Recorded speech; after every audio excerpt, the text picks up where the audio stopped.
Você está ouvindo a série de mensagens Rumo ao Arado, as parábolas do reino. Durante seu ministério, Jesus comparou o reino de Deus a algumas coisas curiosas: sementes, solos, trabalhadores, vinhedos e árvores. Mas em cada uma dessas parábolas, ele também pergunta: quem você tem sido nelas? Se você é de Teresópolis ou região e deseja viver uma fé mais profunda e madura, participe dos nossos cultos e pequenos grupos. Para saber mais, siga no Instagram, @anglicanaverbo. Fique com o sermão deste domingo e venha caminhar conosco rumo à maturidade.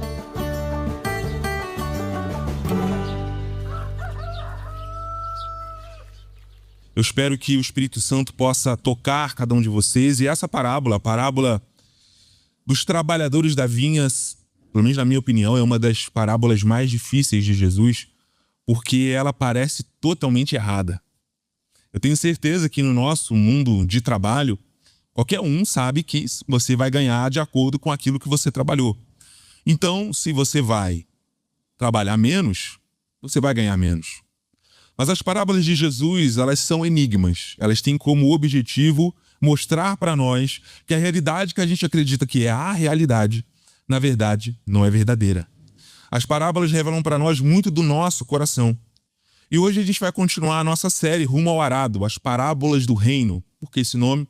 As parábolas do reino porque Jesus compara o reino dele a essas coisas. E eu tenho certeza que isso vai mexer com o teu coração nessa noite. Mas antes de começar aqui a entrar no texto e a gente entender mais o que está acontecendo, eu queria compartilhar com vocês uma história. São dois homens no leito de morte. Os dois têm 80 anos, nasceram no mesmo dia e se conheceram naquele momento de tristeza e dor. Cada um está com uma doença diferente, mas um deles é um pastor. É um homem que sempre seguiu a Deus, que ele nasceu em família cristã, ele tinha vocação ministerial, ele seguiu o ministério. Era uma pessoa que sempre renunciou viagens, oportunidades. Ele viveu noites sem dormir, cuidando das ovelhas. Ele orou por pessoas que nem se lembravam dele depois. Ele era um homem fiel, um homem obediente, e ele estava marcado pelas cicatrizes do serviço a Deus, que é natural. E do lado dele, esse outro homem de 80 anos, que também nasceu no mesmo dia, ele não conhecia Jesus. Na verdade, ele era um homem que vivia loucamente. E ali, diante da morte, ele começa a refletir um pouco sobre a vida que ele teve. E ele começa a perceber que talvez não tenha valido a pena tudo que ele viveu, e ele decide, aproveitando que tem um pastor do lado do leito dele, confessar os pecados dele. E aí ele fala: pastor, eu queria confessar os meus pecados, eu queria dizer para você tudo que eu fiz de errado, para que eu possa conhecer esse Jesus que você pregou para mim, que você anunciou para mim. E o pastor: claro, então confessa. E aí ele começa: pastor, olha, eu fazia tudo que eu queria, eu transava com todo mundo. Olha, saí, com umas 1000 mulheres na minha vida. Nossa, eu tive várias esposas. Olha, e aí o pastor assim: Entendi. Tá perdoado, meu irmão. E aí ele continua: olha, eu desviei dinheiro, muito dinheiro. Nossa, eu fui político muitos anos, eu desviei dinheiro, eu construí mansões e ninguém nunca me pegou. Eu não só roubei dinheiro, mas eu desfrutei de tudo que eu roubei. Eu viajei o mundo, fiz um monte de coisa. E eu: pastor, tá bom, tá perdoado. E esse homem vai dizendo: eu tive filhos saudáveis, eu tive 12 filhos, tive 5 casamentos, mas tive 12 filhos. Meus filhos são bem, todo mundo se ama, ninguém briga. Eu já dividi a herança, tá todo mundo feliz. A herança do meu roubo, inclusive. Tá todo mundo feliz. E esse pastor, conforme vai ouvindo essa confissão, vai surgindo no coração dele o seguinte pensamento: não é justo. Não é justo. Eu vivi minha vida inteira para Deus. Eu fiz tudo o que eu podia fazer. Olha, eu renunciei tantas coisas. E chega esse cara, dá a sorte de ficar no leito do meu lado. E esse cara vai para o céu. Enfim. No final dessa pregação, a gente vai para uma outra história que conclui melhor isso aí. Mas eu queria te perguntar o que você faria no lugar desse pastor. Como você reagiria se você tivesse no leito de morte ao lado de uma pessoa assim?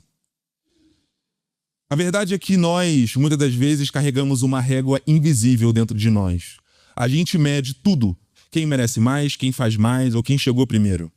E a comparação, para nós, é sempre um vício silencioso que vai destruindo a alegria e matando a nossa gratidão.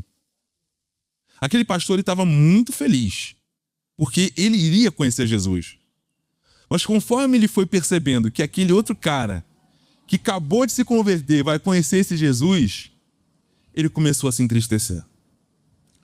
E a parábola de Jesus vai perfeitamente nesse ponto e ela vai nos perguntar: você conseguiria se alegrar quando alguém recebe a mesma graça que você? Mesmo que você tenha vivido toda uma vida, mesmo que essa pessoa tenha vivido toda uma vida como se Deus não existisse? Como é que a gente se sente? A história que a gente acaba de ouvir, ela não tem um final, porque quem vai escrever o final hoje é o coração de cada um de vocês nessa noite. O desfecho está no coração de cada um aqui. E a maior pergunta que a gente precisa fazer nessa noite é: você realmente entende o que é a graça? Ou você só aceita a graça enquanto ela se encaixa na sua lógica de mérito? E isso é muito interessante. Do verso 1 ao verso 7 que a gente leu, nós temos o dono da vinha chamando pessoas de forma inesperada para trabalhar. Esse texto começa com esse dono que sai logo de manhã para contratar esses trabalhadores. E a gente pode pensar, cada um de nós. E ele não contrata apenas todos de uma vez, o que seria muito lógico. Se você precisa aqui, qualquer um que já fez algum tipo de trabalho braçal, ou contratou, ou já esteve num lugar assim, se você precisa que um trabalho seja feito, você contrata toda a equipe primeiro, vai todo mundo de manhã cedo para acabar cedo e ir para casa. Mas ele vai, encontra um punhado de pessoas, contrata elas, para você é justo um denário? Justíssimo. Então, perfeito. Ali vai, meio-dia encontra outro. Para você é justo um denário? Nossa, para mim é maravilhoso. Porque você está no meio-dia, já passou metade do dia.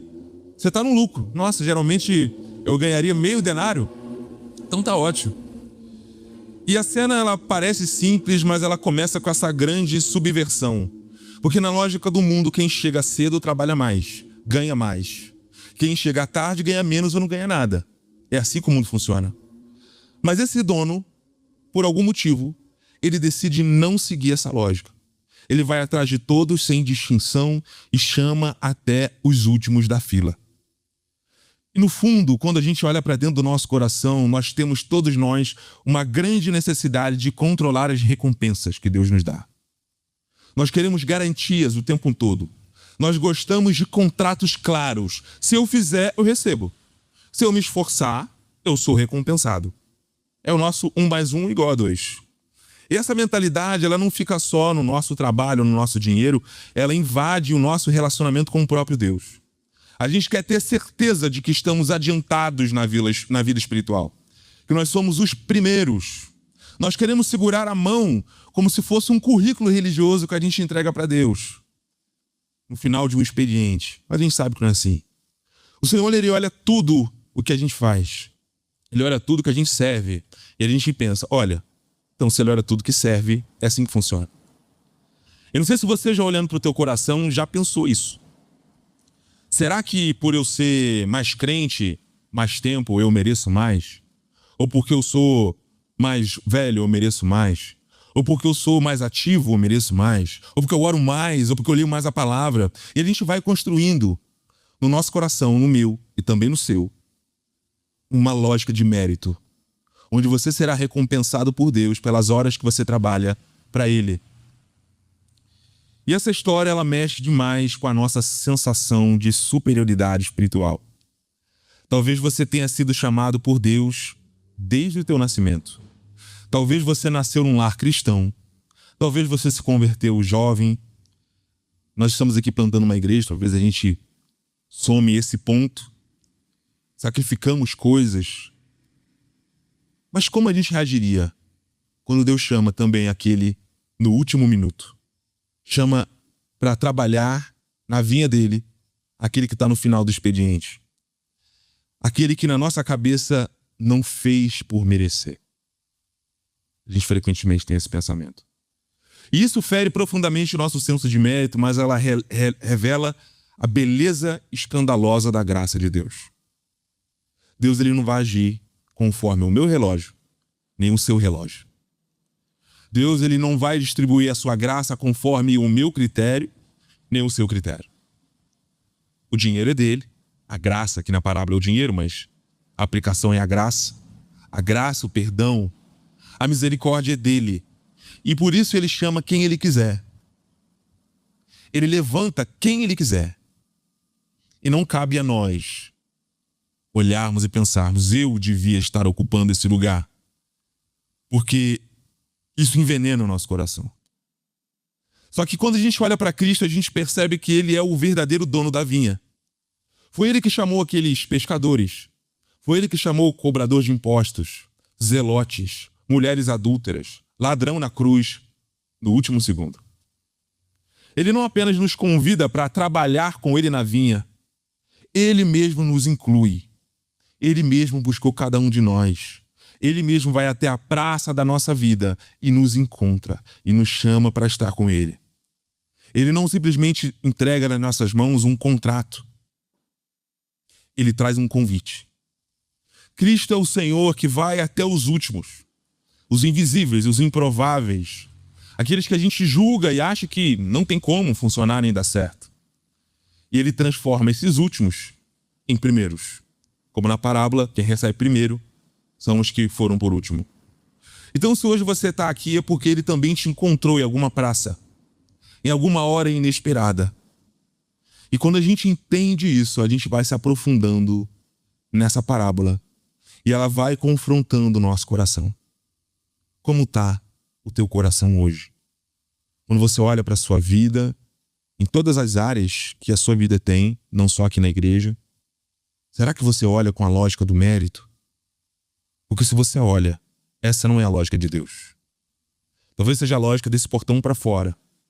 Mas desse portão para dentro, no tal chamado reino, nesse reino de Deus, que Jesus usa uma parábola que vai totalmente na contramão do reino dos homens, é assim que o reino de Deus, que é a sua igreja, deve começar a viver, antecipando a realidade do futuro. No verso 8 e no verso 10, nós descobrimos que o salário é igual. E essa é a lógica do reino. Chega o fim do dia, o dono da vinha chama o administrador e diz, olha só, chama os trabalhadores e você vai pagar o salário de todo mundo. E aí eu imagino o administrador, não, beleza. Senhor, olha, a gente vai pegar, então, né? Quem trabalhou um dia inteiro, ele vai dar um denário. O pessoal do meio-dia, então a gente vai dar meio denário, né? E aí a galera que chegou às 3 horas da tarde, a gente dá um quarto. E a galera que chegou no final do expediente, trabalhou uma horinha, a gente dá uma comidinha, um lanche. Entendeu? A pessoa que não come de graça, né? Eu imagino o senhor falou assim, não, você vai pagar um denário para todo mundo. Eu imagino que aquele senhor deve ter ficado, aquele administrador deve ter ficado, como assim? E ele reúne essas pessoas, e aqueles que chegaram no fim do dia recebem essa moeda de prata, que é o mesmo valor combinado com os primeiros. Cara, imagina a cena. Essas pessoas que acabaram de chegar, que estavam na praça, vadiando, bebendo, sei lá, já está fazendo alguma coisa, está na praça à toa, por que não está trabalhando? Eles vão lá e saem alegres, felizes, vibrando. Com certeza, pensando assim, caramba, vou chegar em casa hoje, já garanti a compra da semana. Todo feliz. E com isso, eles vão se alegrando. Mas os primeiros, ao verem isso, têm uma reação diferente. Se os últimos ganham isso, talvez eles estavam pensando, enquanto aquela fila, né? Porque começou pelos primeiros. Caramba, tu viu? O pessoal que trabalhou 1 hora ganhou moeda de prata. O cara já estava contando. Ele estava fazendo orçamento. Vou comprar um PlayStation 5, eu vou sair daqui. Eu vou trocar de carro. Nossa, aquela entrada da casa é agora que eu vou dar. Nossa, vai ser muito legal. Esse cara é muito generoso. E aí ele chega pro pessoal das 3 horas e dá uma moeda de prata. Talvez o pessoal que trabalhou o dia inteiro falou assim, tudo bem. O pessoal do meio-dia ele vai dar um pouco mais, né? Aí chega a galera do meio-dia e ele dá uma moeda de prata. A pessoa fala, peraí, pelo menos 2. Vamos ganhar duas, estamos aqui o tempo todo, ele foi só generoso. E aí eles vão lá e recebem também uma moeda de prata. E aí a alegria que eles tinham de trabalhar antes, ela se esvai. Eles recebem essa mesma moeda. E aqui a gente tem o ponto mais afiado da nossa parábola, porque ela é a igualdade do pagamento que confronta o nosso senso de justiça. Essa nossa lógica do mais esforço, mais recompensa, é destruída por essa parábola. E o nosso coração começa a ficar inquieto quando a gente vê alguém ganhar o mesmo que a gente, mesmo sem ter feito o mesmo que a gente.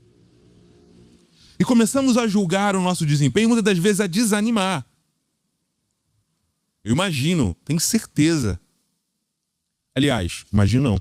Com certeza você já teve uma experiência no seu trabalho de você trabalhar mais, alguém trabalhar menos e essa pessoa deve ser recompensada. Como é que você se sentiu?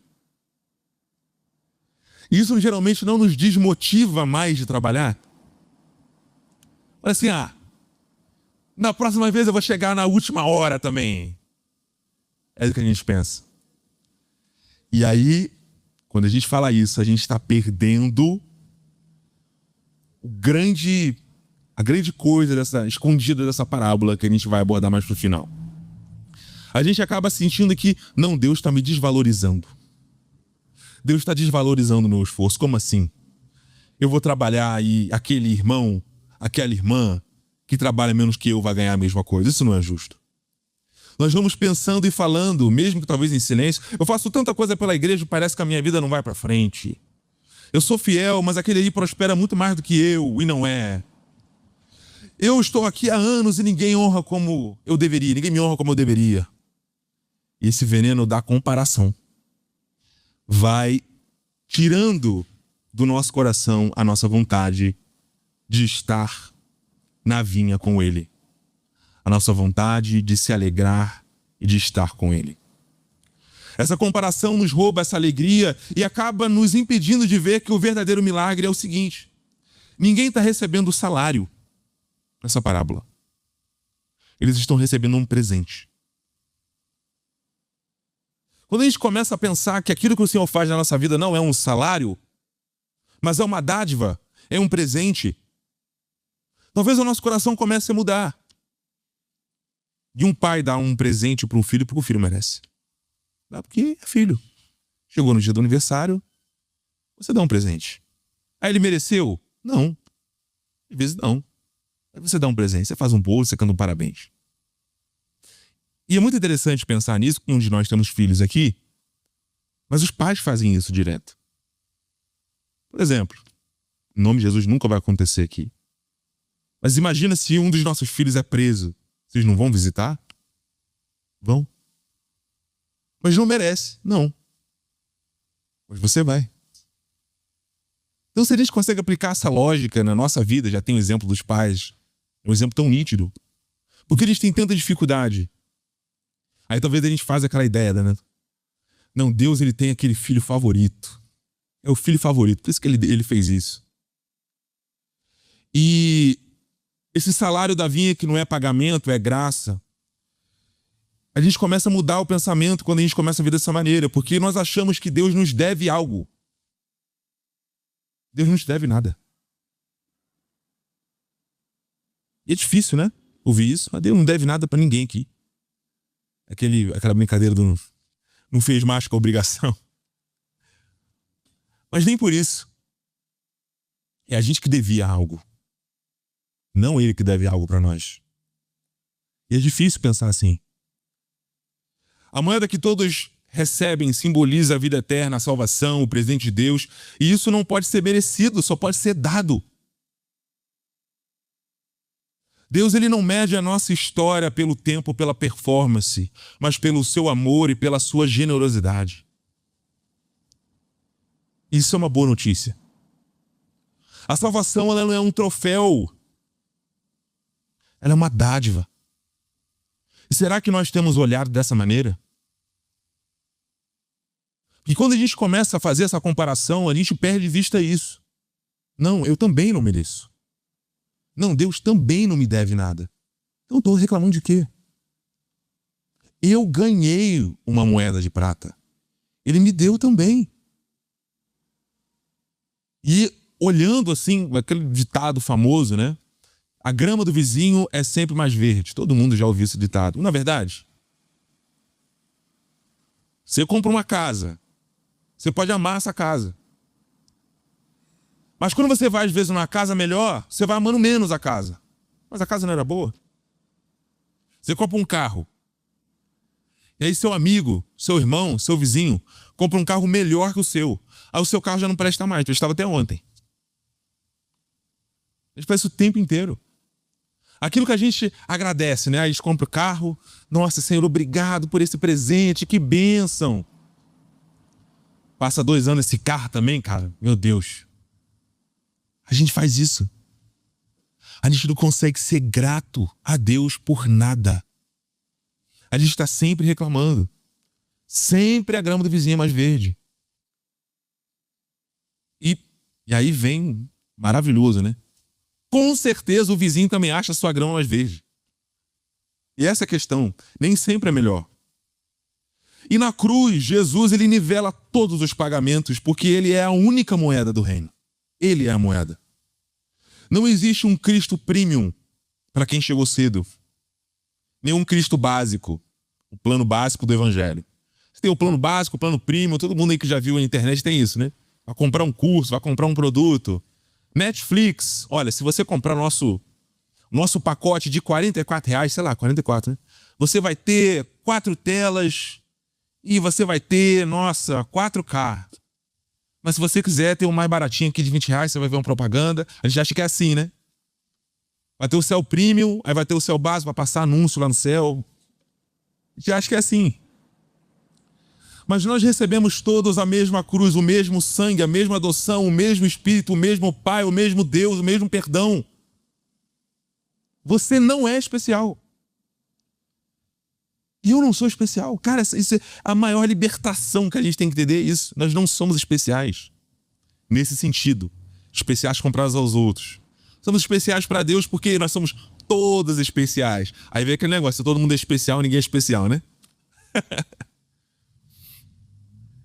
E essa alegria do evangelho, de saber que ninguém recebe mais, muda o nosso coração. Porque se ninguém recebe mais, ninguém merece um pouco. E todos nós recebemos tudo porque Cristo deu tudo. Tudo para você, para cada um de nós. E essa cruz, ela desmonta qualquer currículo espiritual que a gente tenha. Ela coloca lado a lado o pastor que serviu 40 anos e o ladrão na cruz que só teve um suspiro, uma oportunidade. Hoje, os 2 senhores na UTI. A cruz nivela os 2. E ambos ouvem a mesma frase: hoje mesmo estarás comigo no paraíso. Isso é muito interessante. No verso 11 e verso 12, aí então começa o ressentimento dos primeiros, como a gente viu. Esses últimos trabalharam apenas 1 hora e o Senhor os igualou a nós que suportamos o peso do trabalho e o calor do dia. Sabe o que é legal? Nenhum deles foi para lá pensando em peso de trabalho e calor do dia. Porque eles combinaram o valor com o Senhor no começo da parábola. Então, por exemplo, vou pegar um exemplo meu aqui da minha vida. Sei lá, edita um Reels, botar um valor básico, sei lá, R$100. O Reels todo montado, maravilhoso, R$100. Nossa, mas olha, você combinou o valor. Aí chega o senhor, essa pessoa que quer um vídeo, vai para outra pessoa, um editor iniciante, aí ele cobra os mesmos R$100, faz um videozinho feião, só no CapCut, legenda amarela, e ganha R$100. Aí eu vou lá reclamar. Pô, como assim? O cara tá ganhando R$100. Eu gastei 2 horas fazendo isso aí, o cara gastou 5 minutos. Mas ó, eu combinei contigo, não combinei? Você achou justo? Naquelas 2 horas você estava feliz. Você estava alegre. Agora que você viu, você ficou triste. E essa frustração deles não é com o valor combinado, mas com a generosidade do dono. A generosidade incomoda. Assim como a generosidade incomodou esses homens, me incomoda. Incomoda vocês. Incomoda qualquer um. A generosidade de Deus nos frustra. Eles então não reclamam porque receberam menos que o combinado, mas por ver outros recebendo igual a eles. E aqui Jesus expõe algo profundo no nosso coração. O ressentimento ele não nasce da falta de pagamento, mas da comparação. Então nós somos, às vezes, gratos a Deus até a página 2, felizes. Mas quando a gente começa a se comparar... E, gente, vamos falar a verdade. A gente vive nas redes sociais, que é o ninho da comparação. Por exemplo, ninguém posta vídeo lavando louça, a não ser que seja um influencer de lavar louça. E mesmo que seja, ela lava a louça lindo, né? Bota a musiquinha, aí bota aquele... bota o vídeo acelerado, aí a pessoa vai falando, mas ninguém vê o dia que a louça tá até no topo da pia e a pessoa tem que lavar do mesmo jeito. Quando a gente vai viajar, a gente posta foto. Quando a gente acorda de manhã descabelado, não. E aí quando você vai vendo no Instagram, todo mundo tem a vida perfeita, né? Todo mundo só bota o recorte. Você comprou um carro, aí o seu amigo comprou um carro melhor, seu carro já não é tão legal. Todo mundo faz isso. Alguns têm mais... Alguns a tentação é maior, outros a tentação é menor, mas todo mundo aqui faz isso. Pensa bem, você já perdeu a alegria de alguma coisa que Deus te deu porque você viu algo melhor? Tem um vídeo muito bom, vídeo ótimo. São duas crianças, um Reels, morri de rir. Mas é exatamente essa parábola aqui, de uma criança ganhando um presente, parece ser na escola.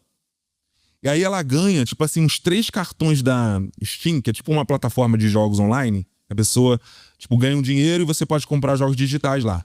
E ela ganha R$300, ou seja, dá pra comprar, hoje em dia é pouca coisa, né? Mas dá pra comprar alguma coisa. A criança chora, fica toda feliz. Aí, tipo assim, é muito bom o vídeo. Ela tá lá celebrando, ela olha pro lado, tem uma criança desembalando um PlayStation 5. Ela faz assim, ó, e chora. A gente faz isso. Alegria. Olha, você ficou muito generoso. Nossa, que maravilhoso. Ganhei aqui um presente. Mas quando a gente vê o outro ganhando, a gente desanima. A comparação é o berço da ingratidão.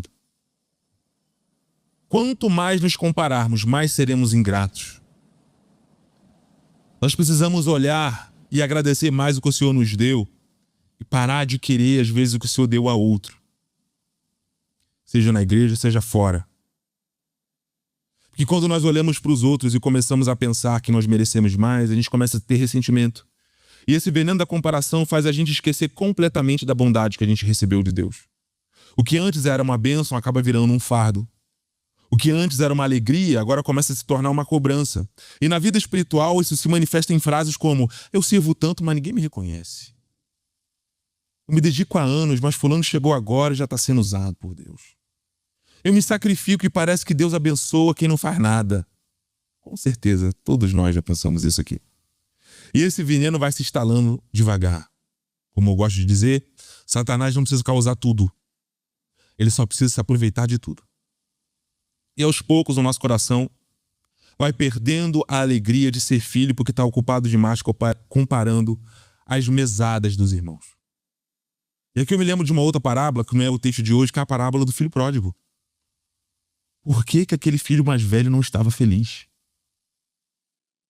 Ele vê ali o seu irmão que não merecia recebendo um banquete do pai, que ele se esquece da presença do pai. Porque o irmão não recebeu mais.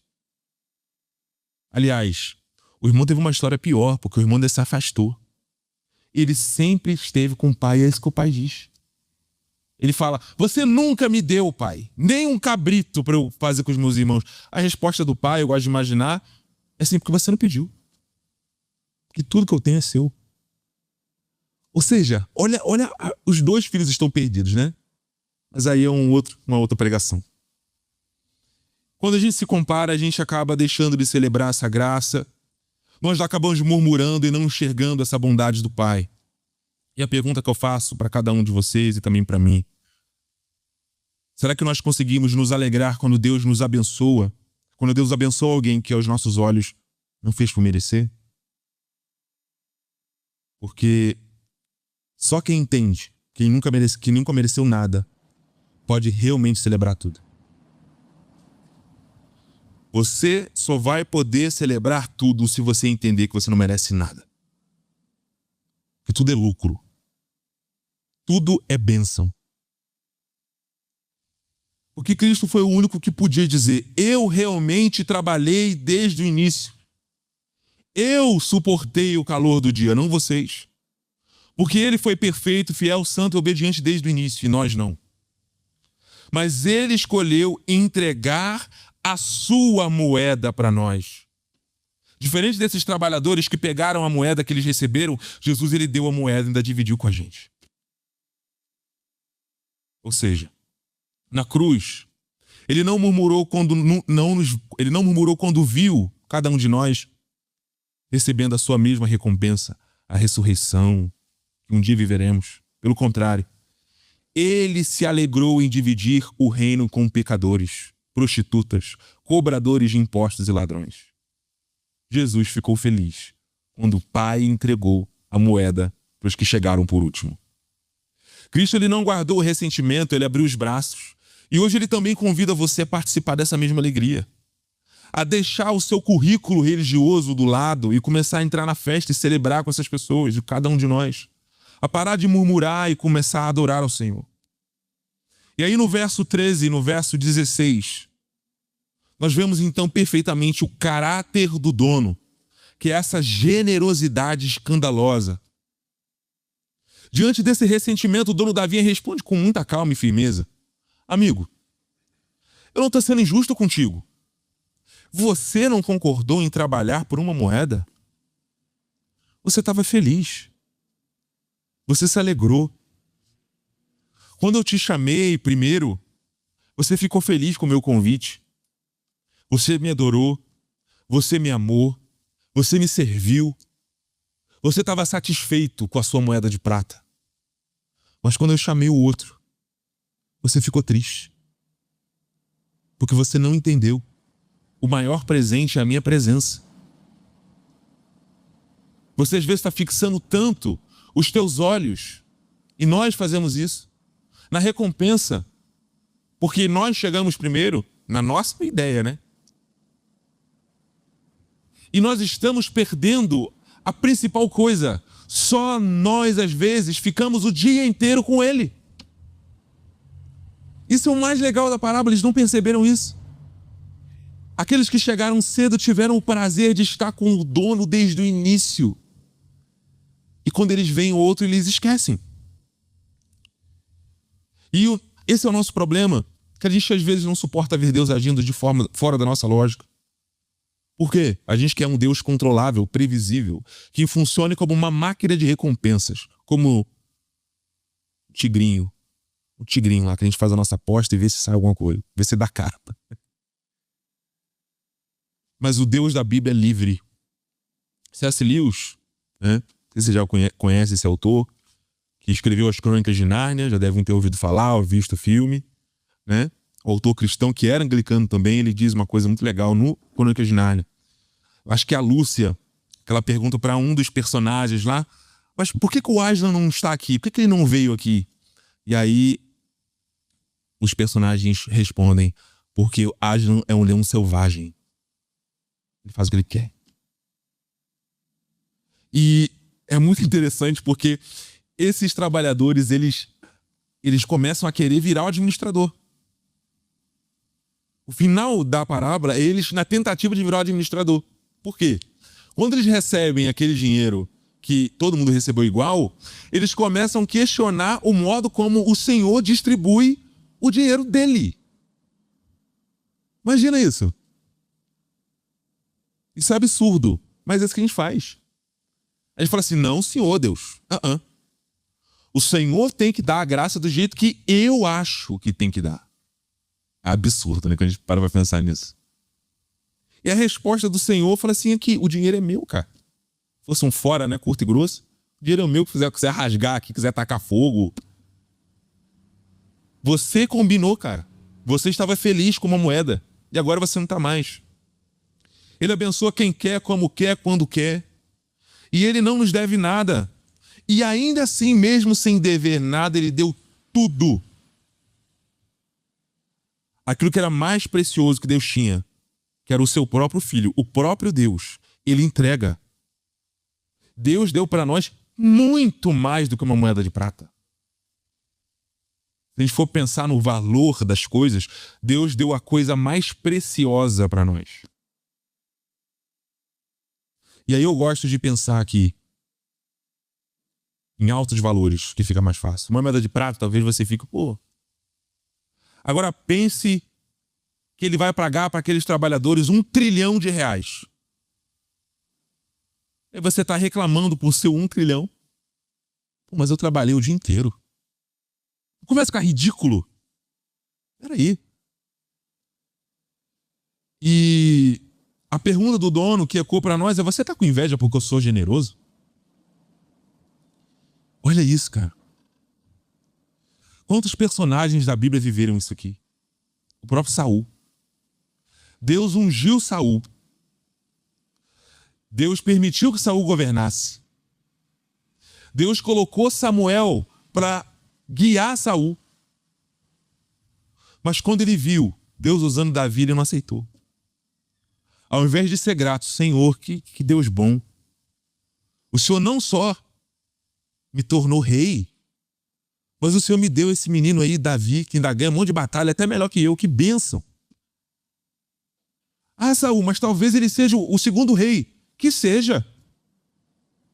Mas olha que menino abençoado. Mas ele começa a ter inveja. Celebrar a bondade de Deus na vida dos outros é uma das maiores provas de maturidade espiritual. Quando nós vemos Deus perdoar, restaurar ou usar alguém que nós achávamos o último, isso revela se o nosso coração está centrado na graça ou se está centrado no mérito. Se nós não conseguimos celebrar a bondade de Deus no outro, talvez ainda a gente esteja preso à ilusão de que nós éramos os primeiros. Que vem a questão: quem disse que a gente era os primeiros? Que é uma outra coisa que se abre aqui. A boa notícia é que esse convite para a festa ainda está de pé. Deus quer nos libertar da comparação para nos ensinar a se divertir no salão da graça dele. Ele quer um povo que se alegre com cada um que entra, independente da hora. Ele quer que nós sejamos como os anjos são. E quando um pecador se arrepende, eles festejam. O Senhor Jesus não se encarnou como um anjo. Ele se encarnou como um ser humano. Alguns anjos não aceitaram isso. Mas outros que entenderam essa parábola falam assim: glória a Deus, Senhor. Porque é o Senhor que manda. E isso é muito interessante, porque isso é o coração de Satanás mesmo. Satanás é assim. Ele não suportou que um ser humano fosse o próprio Deus. Tentou impedir, matou o próprio Cristo, ele não aceitou. Ele talvez se via como esses primeiros da parábola. E Cristo, então, é a expressão máxima da bondade escandalosa do Pai. Ele foi a moeda entregue por nós. Ele é o pagamento perfeito que garante a entrada de cada um de nós aqui. Na cruz ele ouviu as zombarias, mas ele escolheu estender o convite ao ladrão que estava do lado. Na ressurreição, ele apareceu primeiro a quem não merecia naquela sociedade: as mulheres. Os últimos. Maria Madalena. As pessoas que eram malquistas, que o testemunho naquela época não valia. Ele apareceu primeiro a elas. Hoje ele continua surpreendendo e chamando quem você e eu não esperamos. Jesus nos ensina que a única posição segura no reino é de joelhos, maravilhados com a graça dele e com a sua generosidade. Essa mesa de Cristo está posta e a festa está pronta. E a única coisa que ele espera de nós é a alegria da gratidão. Como tem sido o teu coração? Será que você tem vivido de comparação? Será que você reconhece como isso tem te feito mal? Como o Senhor tem te enchido de bênçãos? Como hoje você tem coisas que talvez você orou no ano passado. E mesmo assim nós somos ingratos. E aí, concluindo, Eu quero que você imagine uma cena comigo. Vamos voltar para aquele exemplo dos dois senhores que estavam no hospital, mas eu quero contar uma outra história. Vamos também pensar num homem de 60 anos. Esse homem ele é crente desde criança. Ele é muito fiel em tudo. E é uma quarta-feira, enfim, estava meio chuvoso, estava cansado, trabalhou muito naquela semana. Mas ele fala assim, eu vou no culto hoje. Enfim, vou orar um pouco mais. A situação lá em casa está meio difícil, mas tem sido fiel ao Senhor. Ele vai lá, enfim, vai para o culto. Só que para chegar na igreja dele, no caminho, ele tem que passar em frente a um bar que está cheio de gente. Que está rindo, que está bebendo, está curtindo a vida. Tá o pessoal lá com a cerveja, nada contra a cerveja, tá, gente? Sem legalismo, cerveja é bom. Nada contra. Mas tá lá o pessoal xingando bastante, mulher no colo. E ele fala assim, rapaz, olha só, Deus tem misericórdia desse pessoal aí. Ele sobe, a igreja dele é numa comunidade, ele vai lá, sobe um pouco o morro e vai para a igreja dele numa Assembleia de Deus. Vem para Verbo aqui. Ele pensa assim, enfim, acho que eu tô no caminho certo, eu sou fiel, tô garantindo aqui meu lugar. Sei que, ele pode até falar, né? Eu sei que não é pelos méritos, é pela graça de Deus. Na cabeça ele diz isso. E durante o culto ele se sente bastantes vezes seguro. Talvez orgulhoso da história que ele tem com Deus. Talvez ele pode até se sentir humilde até aquele momento. E vai orando. E aí o clamor vai chegando, as pessoas vão levantando as mãos, vai adorando no louvor e de repente a trombeta começa a tocar. Aí imagina assim o teto da igreja sumindo, sei lá. E Jesus começa a voltar, os anjos começam, o pessoal começa a cantar, glória a Deus. A primeira coisa que ele pensa, graças a Deus que eu vim no culto. E glória a Deus, chegou a hora, finalmente, chegou o dia. E aí ele fica naquela alegria, Jesus olha para aquela igreja amada e fala assim, minha igreja amada, que foi fiel a mim, que me amou, que me serviu. Venham benditos do meu Pai, o reino está pronto para vocês. E aí o salão explode, todo mundo começa a dar glória, a pessoa começa a falar em línguas. E aí, enquanto está todo mundo celebrando, Jesus vira para o bar e grita, vocês também. Venham também benditos do meu Pai, o reino também é para vocês. Aí o clima baixa, até a música acabou. É exatamente assim. Louvor acabou. Não só aquele homem, mas todo mundo fica paralisado, o rosto fecha e o coração deles grita, não é justo. Eu sacrifiquei tudo que eu tinha, os caras estavam bebendo aqui, pecando agora mesmo, agora. E Jesus desce até ele e pergunta, meu filho, você não estava feliz? Você estava tão alegre, estava até chorando aí. E aí o homem responde, Senhor, eu estava feliz. Mas agora não está, porque o que o Senhor fez não é justo. Então Jesus se aproxima dele, se inclina, encosta no ouvido dele e cochicha uma coisa. Na mesma hora que esse homem escuta isso, ele começa a chorar, começa a gritar, cai de joelho, levanta a mão, glória a Deus, desce pro bar, abraça o pessoal do bar, abraça todo mundo que tá lá, glória a Deus, aleluia. E aí o pessoal do bar fica assim, e pergunta para ele, aqui, você estava agora há pouco triste que a gente foi salvo também? E aí ele diz uma coisa, olha, e responde chorando. Eu estou feliz, sabe por quê? Porque Jesus me disse que eu também não estava na primeira lista. Eu só entrei porque ele é generoso. Eu só entrei porque ele me ama, eu não merecia. E essa é a história da nossa vida. Se alegre. O Senhor te chamou, sirva. Não faça comparação e não julgue aquilo que o Senhor te chama a viver nessa comunidade de fé, baseado na comparação dos outros. Mas viva uma fé intensa, baseada num coração que diz, Senhor, que bom que o Senhor me chamou.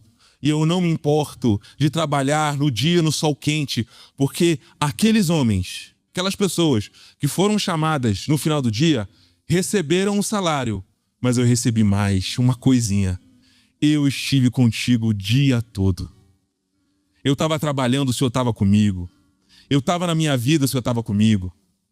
Quando eu estava passando aquela dificuldade, o Senhor estava comigo. Quando eu reiniciei aquele pecado, o Senhor estava comigo. E eu me alegro demais que o Senhor salvou aqueles que não mereciam, mas eu também não mereço. O Senhor só me salvou porque o Senhor é muito generoso. Então, meu irmão, Pare de medir o seu valor espiritual pelo esforço ou pelo sacrifício. Comece a viver como filho, não como um funcionário do reino. Celebre quando Deus abençoa alguém que talvez não fez por merecer aos seus olhos. Isso revela o nosso coração curado. Solte o seu currículo espiritual. Não viva no reino como se você estivesse vivendo uma vida de comparação. Viva a sua história com Deus. Não permita que, ao olhar para o lado, isso te desanime. Mas se alegre porque o Senhor te chamou. Aplauda quando Deus levanta alguém inesperado ou restaura quem estava longe. Deixe de lado as comparações ministeriais e espirituais, porque todos nós agora estamos na mesma festa. Aprenda a ver cada pessoa como convidada e não como sua concorrente. No fim, tudo se resume a Cristo. Cristo é o dono da vinha. Cristo é o convite. Cristo é o pagamento. Cristo é a festa. Na cruz ele nivelou todos. Não existe mais primeira lista, não existe mais quem chegou cedo. Todos nós aqui somos que chegaram faltando uma hora. Hoje, ele te chama não para provar nada para ninguém, mas para entrar nessa festa. Não para competir com ninguém, mas para celebrar. Não para se comparar e viver a sua vida espiritual comparando-se com outro, mas para adorar a Deus. E a única resposta que a gente precisa dizer é: glória a Deus, eu também não merecia, mas Ele me chamou e eu tenho prazer de estar nessa vinha com Ele. Abaixe sua cabeça para nós orarmos. Senhor, meu Deus, eu quero te colocar agora, Senhor, a vida de cada um que está aqui e também a minha, para que nós possamos, Senhor, entender que nós não podemos viver a nossa vida contigo se comparando, que nós não podemos viver perdendo o brilho da tua presença, porque aqueles que foram chamados por último receberam o mesmo que nós. Que nós sejamos uma igreja, uma comunidade e possamos transbordar isso para todas as áreas da nossa vida, crendo e vivendo e sabendo que o Senhor Jesus nos chamou também nas últimas. Se foi 1 hora, 45 minutos, 30 minutos faltando, a gente não merecia receber aquilo que a gente recebeu de Ti, Senhor, que é Cristo, que é um valor impagável. Que a partir de hoje nós possamos começar a viver uma fé pautada no Teu convite e não na comparação, Senhor. Que nós possamos viver uma fé que se alegra em servir, independente se nós servimos mais, se outro serve menos, porque o Senhor nos chamou e isso deveria ser suficiente para nós. Que essa parábola, Senhor, possa entrar no nosso coração, possa quebrar o nosso orgulho, que o Teu Santo Espírito, Senhor, possa quebrar o coração de cada um aqui, para que nós possamos entender que nós não merecemos. E se nós não merecemos nada e recebemos tudo, a única coisa que nos resta é gratidão. Então, se o Senhor nos chamou para estar presente, se o Senhor nos chamou para servir, se o Senhor nos chamou a pertencer a esse lugar, a essa família, essa comunidade, a nossa família na nossa casa, no nosso trabalho, seja onde for, que nós possamos ter o coração grato e entender: eu não merecia, mas o Senhor me chamou e o chamado dele basta. Que o Teu coração possa ser o nosso coração e que nós possamos ser como Jesus, aquele que trabalhou desde o início, aquele que estava no começo do dia e que mesmo assim decidiu até compartilhar aquilo que ele havia recebido. Que agora nesse louvor, Senhor, o Senhor possa tocar o nosso coração e que nós possamos ser inundados pela Tua graça. Que nós possamos, Senhor, ser inundados pelo Teu Evangelho e possamos cantar, Senhor, que nós não precisamos ser reconhecidos por ninguém, que nós não precisamos do reconhecimento das pessoas, que a nossa glória é fazer com que mais pessoas conheçam a Ti e que assim diminua quem nós somos e nós entendemos quem o Senhor é, para que o Senhor cresça e que o Senhor seja mais e mais em cada um de nós. Que a gente possa cantar esse louvor sentado em nossas cadeiras, de cabeça baixa, e que o Senhor possa tocar teu coração. Utilize esse tempo para você orar ao Senhor, cantar ao Senhor e dizer: Senhor, eu não mereço. Me ensina a ser grato ao que o Senhor me enviou. Em nome de Jesus. Amém.